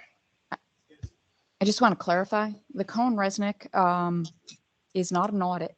It's a review and assessment of use or misuse of selected municipalities for the purpose of OPM and OPM's pass-through of those federal funds, the CRF funds. It is not a actual audit. So it is more of a monitoring of the transactions that occurred on a selected group. Okay. Mr. Egan. Yeah, I know we did bring this up at the subcommittee, and I thought it was pretty clear on our end that Cohn-Resnick's findings were not necessary for the audit to be completed by the city. And whenever those findings come out, be due to the already backlog, since we need to get started on a 22 audit, and we have going to have a budget coming up in a handful of months. I would reiterate Ms. Tennis's comments and just, I guess, emphasize that this should be issued so we can move forward. I mean, it's really Cohn-Resnick's review is really a product of OPM and the Marb, and not an employee of the city of West Haven. So I guess the word discretion, that wouldn't be a word I would use. They should move forward and issue their findings so we can kind of move everything else forward regardless of any documents from Cohn-Resnick. I am trying to fairly and faithfully represent what our auditors told me when I gave them the green light to move ahead without the information from Cohn-Resnick. And okay, so when you told them to move ahead, am I confusing, not understand what you're saying? Was there some pushback from them saying, no, we want to wait? I think that's a fair statement. Well, I would, well, I would use your encouragement to move them forward without that being, I guess, part of what they need, because that's a document for really this board, not for them.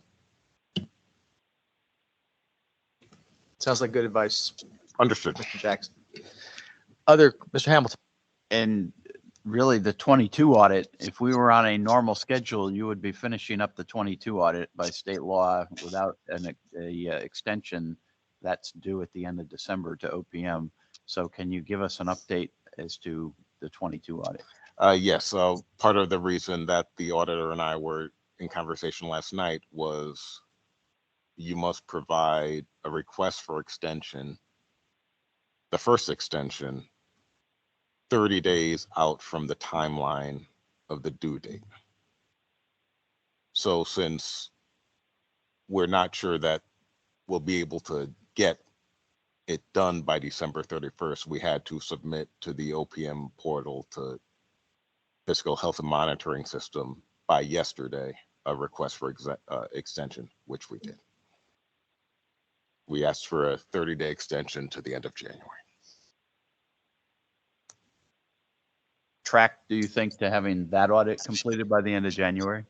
Yes, so a lot of while we've been focused on 21, obviously, we've been filtering 22 information to the auditors since the beginning of that engagement. So it won't take as long as 21. They already have a lot of the information in hand. Have they started field work, and are they working, the auditors? They were because we contracted for 2 audits, they were simultaneously doing some level of work. Mr. White. Yeah, thank you. On the 21 audit and the request, I agree that they ought to get going on that. What are they looking for? The Cohn-Resnick audit is public information. Are they looking for underlying documents? Because, I mean, I'll tell you where I'm coming from. I guess, I have no knowledge, I guess that there may be a concern by them that they've missed something that was flagged in the Cohn-Resnick audit, something bad, and they want to go through it for their own protection. Again, I certainly understand why that came up and all that, but it just may be. I mean, the Cohn-Resnick report is just full of red flags, and a competent auditor ought to, make sure they covered those. So anyway, what is it that they're looking for, Mr. Jackson? The Cohn-Resnick report issued earlier this year, in my understanding, and I will refer to OPM staff on this, was not a final report. We spent about 3 months of heavy lifting, providing additional documentation. I'm sorry, just not to interrupt, but so you're talking about the report on whether CARE Act funds were appropriately billed? Yes. Okay. Oh, fine. Got it. Okay. No question. I would agree. Let's just get it done. So. Other questions, Mr. Falsigno? It just seems to me that we've been asking for this forever, and I appreciate the heavy lifting, but 3 months to get documentation for a auditor to make a financial analysis of something just seems excessive to me, but that's only my opinion. Because I know nothing about public accounting, but I find it very difficult for this board or the city to be able to make financial plans or decisions in 2023 when you don't have a firm footing or a foundation established from 2021, where you're still waiting for things to be finished up. I think it's imperative, and I think you're hearing from this board that I think we're all getting a little frustrated with the timeline, and I keep harping on timelines, and I think the timeline is important to hit these targets. I mean, now we're hearing that a lot of this can't be done by the end of the year, so now we're back. So now we're going into January, and further. You know, at some point, somebody really needs to,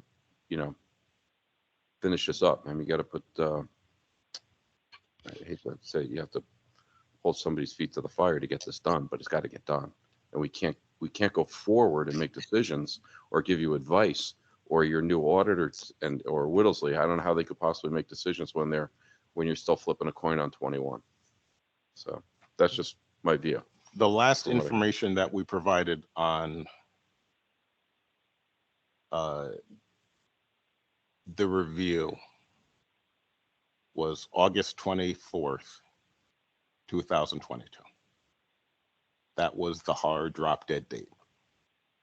August 24th, 2022. We have the financials. The financials are not likely to change. What may change are some of the findings, which we will have to address in a management discussion and analysis.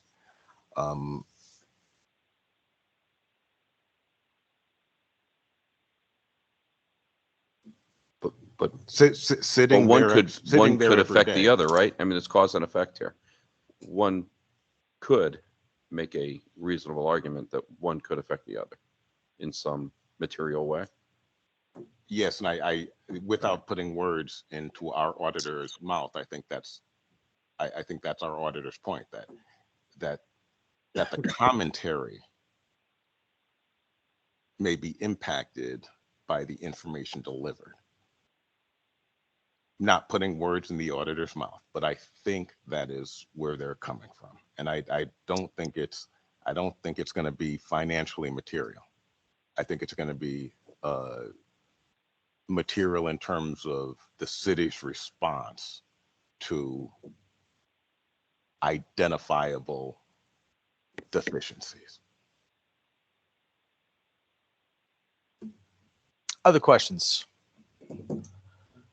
Mr. Brockman. Changing topics. First of all, thank you for the overtime report. As you know, I've been harping on that. That was much appreciated. On the parking, because you piqued my interest, because I've gotten away without parking at the beach there for many times. Is there? You could follow. Never mind. Is there a contract? Have we seen a contract in place to sort of? Did you mention we're going to outsource or we're going to have a firm take over the parking situation? And have we seen that contract? And when would we expect to see that contract? And I would say shortly.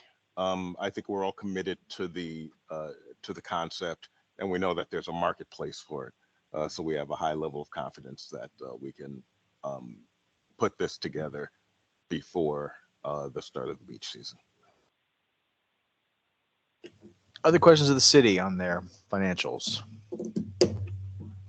I do want to Yes, ma'am. alert one thing that Mr. Hamilton brought to our attention a couple of months ago, but I just want to make sure that we keep it on our radar for the upcoming months.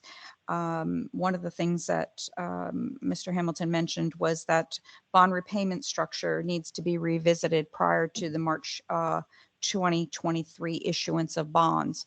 And so here we are in December. I just want to make sure that that stays on the radar prior to us receiving that request, and that didn't get taken into consideration.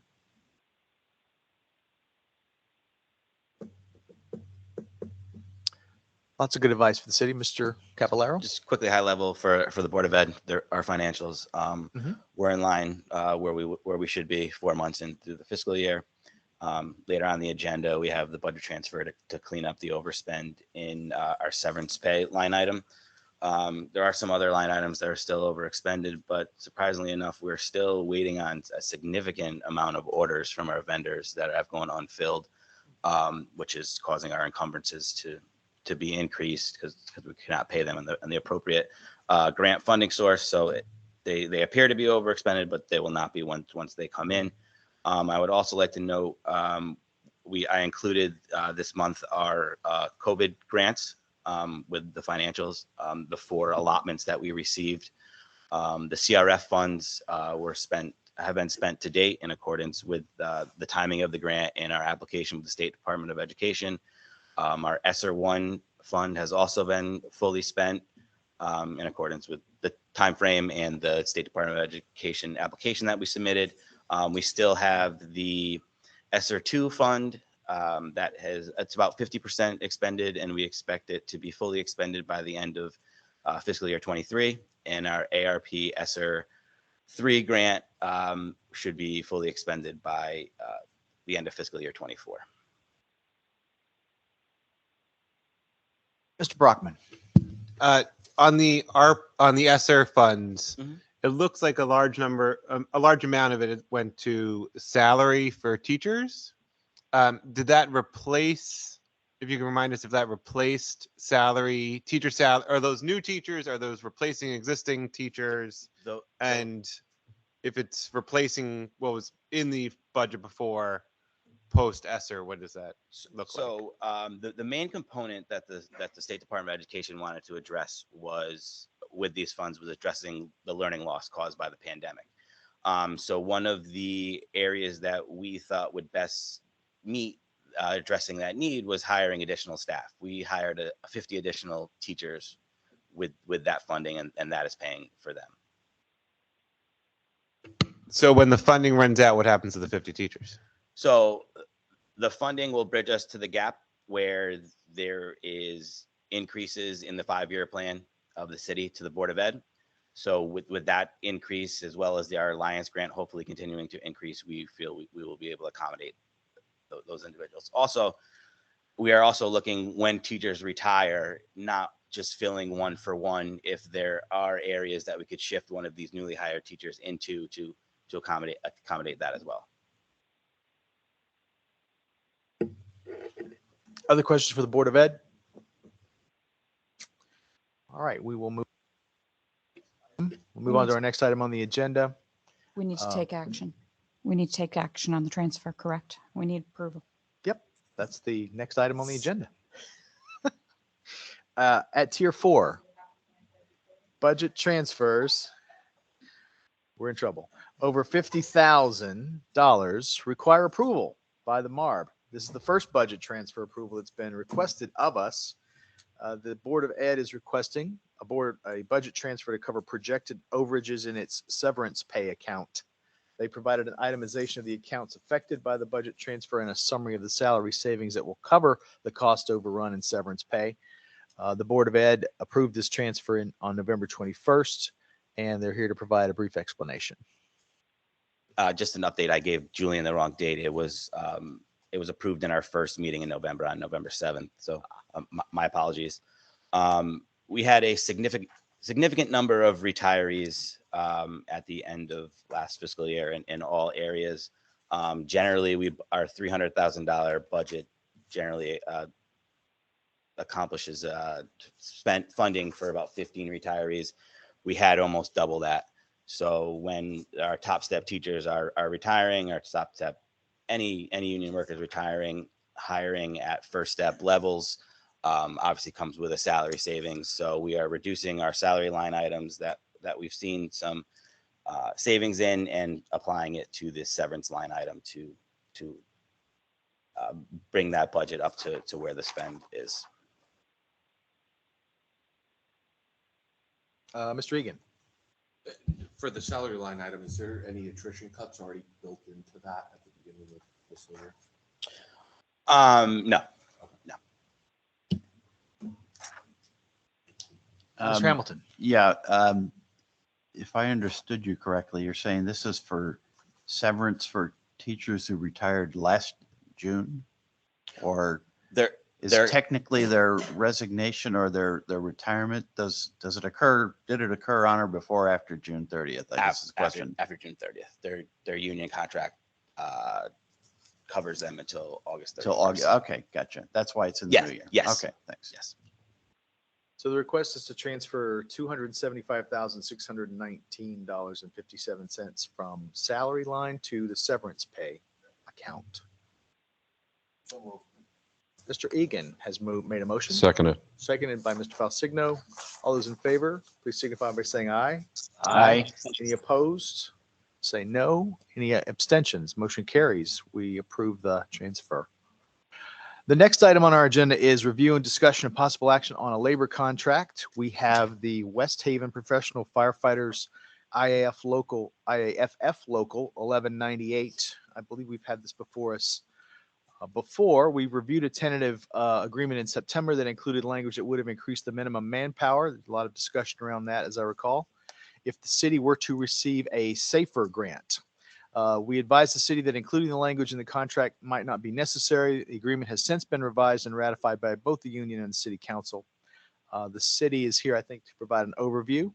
This agreement is separate from the MOU for a hazard pay stipend, so that's important to note. The proposal, so I'll just stop there. City's here to explain. Good morning. Thank you for the opportunity. We worked hard and long on this negotiation. We appreciate the fact of the fiscal responsibility we all have, and we shared some of the other issues, primarily regarding minimum manpower. And I believe that we've arrived at a good conclusion. And we've met the direction and recommendations of this board, and I hope you can find your way clear to support it. I'll just ask the same question I asked my staff. This budget is accounted for, this contract is accounted for in the budget and the 5-year plan. It is. Questions regarding the contract or discussion thereof? A quick, Mr. White.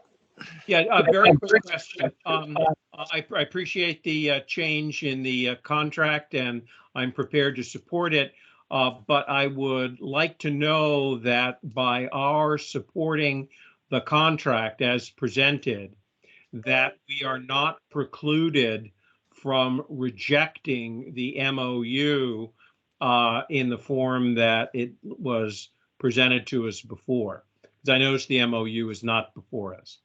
I don't know if that's a question for council or somebody, but I just want to make sure we're not giving up anything by approving the contract, which otherwise looks good to me. My understanding is this agreement is separate from the MOU, and the proposal for the one-time payment per firefighter has not been approved by the Marb, and the city has not submitted a revised proposal. Questions? Mr. Egan, your light is on. Oh, well, see no further questions. I'll make a motion to approve the agreement between West Haven firefighters, Local 1198, and the city of West Haven. It's been seconded by Mr. Biller. Any further discussion? Just want to make sure we're good here. Okay, all those in favor signify by saying aye. Aye. Any opposed? No. Any abstentions? Motion carries. The contract is approved. We'll move on to a review, discussion, and action. Do we have to vote on the non-labor? I think we do. Yes, we do. Sales agreement. Let's see here. For the Blake Building. An agreement for the sale of a property formerly used as a school, in addition to the sale proceeds of $105,000. The sale is expected to generate $30,000 in building permit fees, ongoing revenue of $30,000 per year in property taxes, and approximately $20,000 per year in cost avoidance related to maintenance costs. There's no tax abatement required as part of this deal. City has provided a summary and supporting documentation, and city staff are here if members have questions. Questions regarding the sale of the Blake Building?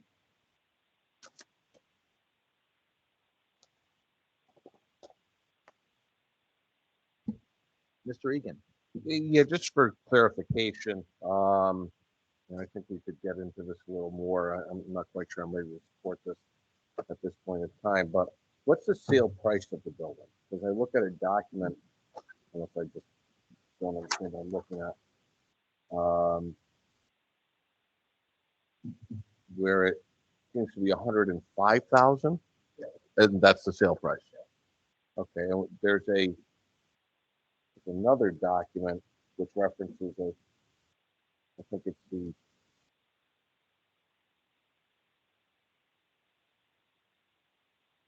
folks who are looking to lease or to purchase this.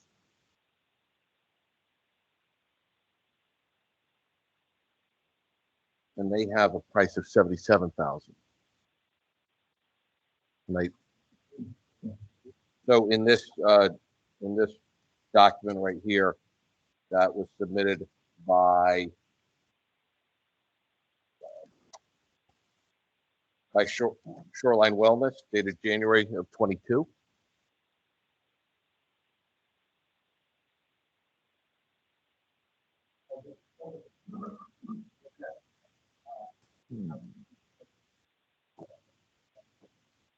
Okay. Okay. And am I accurate to say that the assessed value of the land and building is about 1.2 million? I'm sorry, I didn't have my mic on. Yes, assessed, to be fair though, assessed values on public buildings, as you might understand, no one files a tax appeal on a tax valuation on a public building. So assessment values on public buildings, what we try to do is work with the assessor if we know that there's a purchase. And sometimes we've had summary updates on those. But yes, that's what the rate of taxation will be for them going into the building until the sale price is recognized by the assessor. And then any improvements could increase the value, of course. Mr. Tieran, do we have a sales agreement, a copy of that? I have a memo, I have a quick claim deed, I have a resolution, I have some forms from the city, and I have a proposed purchase and redevelopment, what I would call a summary from January. Is the agreement itself with us, the actual document? I will look for that. That should have been included. I don't know why that was in, but I have the deed, of course, for the sale. I mean, there's no real requirements on the developer other than that they're going to buy it, they're going to own it. That's what they propose. You know, it's not proposed for residential. If they tried to do residential, they'd have a problem. So, but otherwise, they're not looking for tax abatements. They're not looking for any state infusion of capital, and they're already looking into the building and beginning to make their plans for the expansion. So, are members comfortable voting? No. We've been sticklers on this with some other stuff recently. I think we need the actual agreement that we want to read and vote on. I think that's what our statutory duty is. So we got to wait for that. Can we do that next? yeah, I mean, I was arguing that the deed was the actual agreement, which is why I provided it, but that's fine. Okay. Well, I assume there will be an actual agreement, though, executed by both parties. There could be. I mean, not necessarily if you're just going to do a straight sale, but I have ears and I'm listening, so I hear. So we'll have that for the next meeting. Yeah, I mean, I just fundamentally, I don't understand if you've got a sale price of 105,000, which seems extraordinarily low. Did the city do an appraisal on the property? And I just don't, it seems like the tax appraisal at 1.2 million is perhaps somewhere near where the market value is. I would think you'd want to know the market value of the property before agreeing to a sales price. And yes, I viewed the market value of the property based on our RFPs of what we could actually get for the sale. So the building's been vacant for many years, and so we felt this was the highest and best use because the council like the fact that there wasn't going to be a housing use. But if you, I mean, if you require the agreement, that's fine. That's what I will present.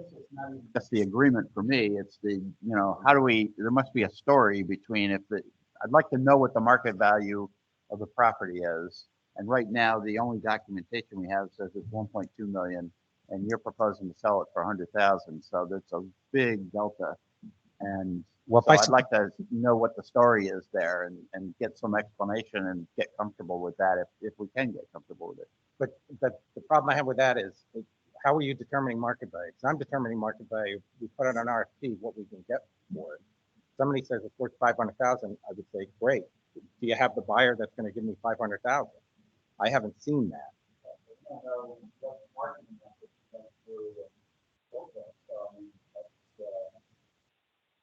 Well, we met with an different appraisal. proposals. An appraiser would, give you its a market value based on best and highest use.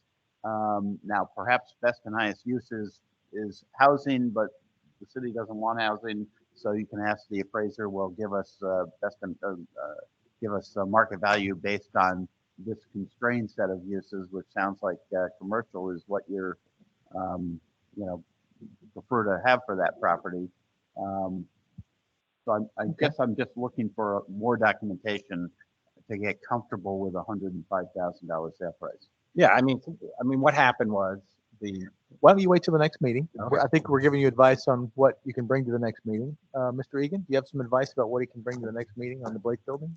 Yeah, an independent appraisal as requested by Mr. Hamilton, absolutely necessary. And just one quick question is the RFP. When did that go? Did that go out in the last year? Not in the last year. No, went out in what, 2018, 17? This entity expressed an interest in 2019 and re-expressed an interest when the 2019 bidder, that sort of hit right when COVID hit. It didn't really work out. We explored putting a library there. That didn't really work out. We explored leasing it to University of New Haven. That didn't really work out. So the RFP, it was issued prior to 2019. Clearly, there was an RFP prior to 2019, and that person backed out. This person Yeah. has now come in. and then we had interest from new developers. Yeah, so clearly the market's changed. I mean, I can tell you for commercial property in my city, in New Haven, there's been, things like obviously much bigger places with different income variables, but commercial properties that were appraised for $20 million last year and sold for $42 million, or $9 million and sold for $18 million. So I think the environment is different than it was when when the RFP was issued. And I agree, whatever steps taken to promote the sale of the building would be beneficial. But for possibly a new RFP with some updated appraisal information, but I would absolutely agree with having an independent appraisal to even discuss this. Ms. Shaw. Thank you. In addition to the independent appraisal, which is an absolute necessity for a fair consideration of this transaction, I'm curious to know if the principals of Shoreline Wellness have disclosed any potential conflicts of interest. I had them sign a proposer's non-collusion affidavit form, which is in the back of the packet, which I provided to Julian. I did see that. Collusion is slightly different than conflict of interest. And we've discussed in the past as a board our interest in making sure that there are no related party transactions involving the sales of city property. So I would like to make sure that there's a very definitive statement signed under penalty of perjury that there are no conflicts with any of the or with related parties that are part of this entity making a bid. Other questions on this item? Okay. But by the way, that wasn't a question, that was a request. Yes, ma'am. Yes, ma'am. Request and advice to the city about how to present this at the next meeting, should they choose to do so. That we'll move on then. If there are no further advice on this item, we'll move on to the next item on our agenda, which is to Review, discuss, and take action on the FEMA hazard mitigation grant that the city has. It's a grant for approximately $369,000, which must be matched by city funds of about $41,000. Grant would fund engineering services to evaluate options for making improvements to the wastewater treatment facility, including flood protection. There's no construction included in the project, but the project may develop options for future construction. City staff are available if members have questions regarding the grant agreement with FEMA.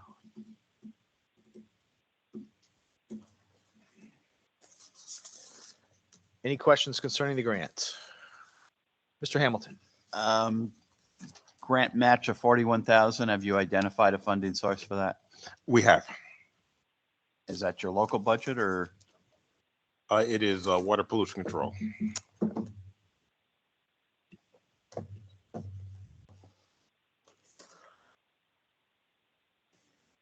Other questions on this item? Motion to approve? Mr. Brockman makes a motion to approve the grant. Mr. Hamilton seconds. All those in favor signify by saying aye. Aye. Any opposed? No. Any abstentions? Motion carries. Grant agreement is approved. We'll move to the next item on our agenda, which is the Tier 4 action plan update, I hope, from staff. We've talked about the organizational assessment at length with our new consultant. Anything more to say about that, Ms. Kennison? No, we have nothing more to Great. say on that. Any questions, comments about that? Where are we with the financial manager selection and RFP? I know we have a group of the board working on that issue. Yeah, there's a Kennison? subcommittee that has met, gave all of their feedback. The draft has been completed. It is now with OPM Business Office for their review. An exacting review it is. Discussion on that issue. What do we expect the timeline to be? For the, Eventually getting out of the business office? sorry, I did not ask that question. I know that we're not at that stage. It could be within 30 days. I don't know. Sorry, I didn't ask that question. I's have to be dotted and T's have to be crossed, Matt. I can say that it hasn't even gotten to the stage for legal review yet. Okay. Oh, that's a whole other thing. Uh-huh. No names, please. Any other discussion of the financial manager RFP process? Thank the members of the board who have worked on that with us. With that, I guess we can let the city of West Haven get on their way. Town of Sprague. That town, its monthly financial report has been distributed with your meeting materials. If you have questions, staff can contact the town of Sprague for responses. Any questions or concerns about Sprague?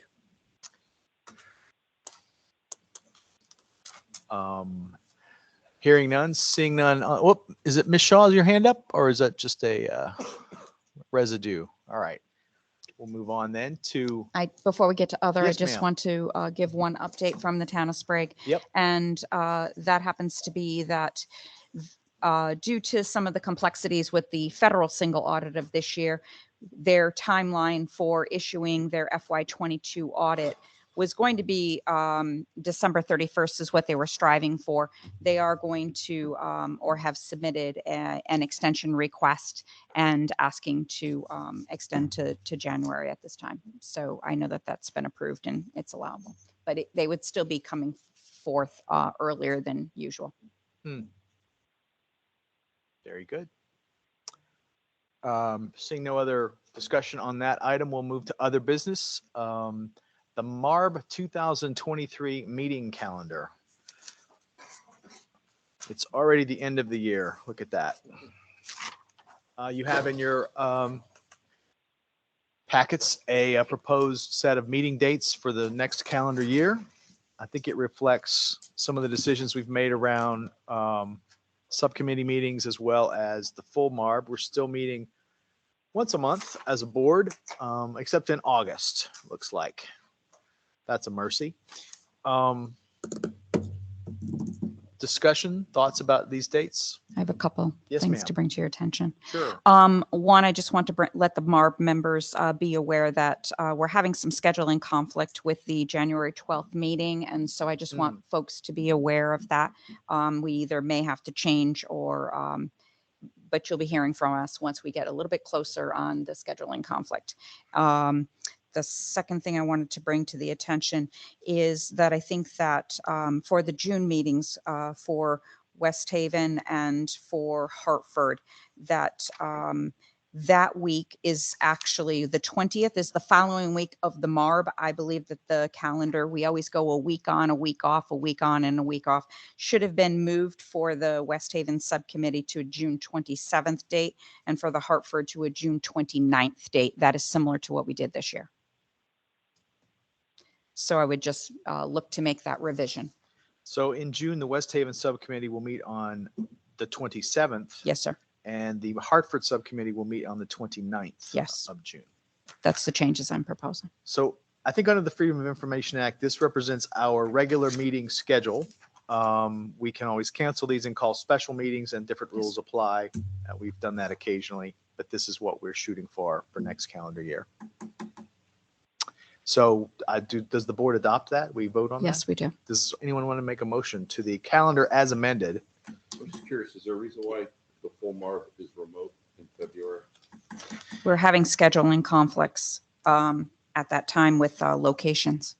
It's the General Assembly, and they're selfish, stingy, not letting us use the building while they're in session. So that will be Hi, remote. Matt. That wasn't on this time. That's what we're proposing. So we're going to be in other places, apparently, to be determined. We didn't put them on here. We put them all remote. We have Board of Regents Board in of Regents January is one of them. and in March and April, it looks like. Yes, for the full Marb. That's the over on Woodland Street, 61 Woodland. Yep. Not one of our finer state buildings, I must say. So once this is approved, just send out a calendar so we can like hit click. We will hit your calendar I have enough trouble with the assistance of the secretaries. I know, so my The son- secretary's executive admin. All right. So, Mr. Hamilton? I'll move the calendar as Moves amended. The calendar. Mr. Egan seconded the calendar. All those in favor of this calendar, please signify by saying aye. Aye. Any opposed, say no. Any abstentions, motion carries. We will try to hit these dates over the next year. Looking forward to it. So with that, next item is to adjourn. One more. Wait, Not debatable? Oh, I'm one sorry. more. Sorry, One more boss. item? On the opposite page, on the opposite page. the flip the paper, there's more on the agenda on the back. The subcommittee's membership? Yes. I did see that. Sorry. I was just in a hurry. Open call for any members seeking change in subcommittee membership. We always give an opportunity once a year to make a change if you so wish, or stay as you are. You We mean do they're like to- locked in for a year? They can't get off or get on We for a year? prefer to keep it constant. See, I'm new at this. Not the on and off again, Finnegan, worrying about the quorums. Mhm. Do we issue membership cards or anything like that, or Yes. badges or? Sure.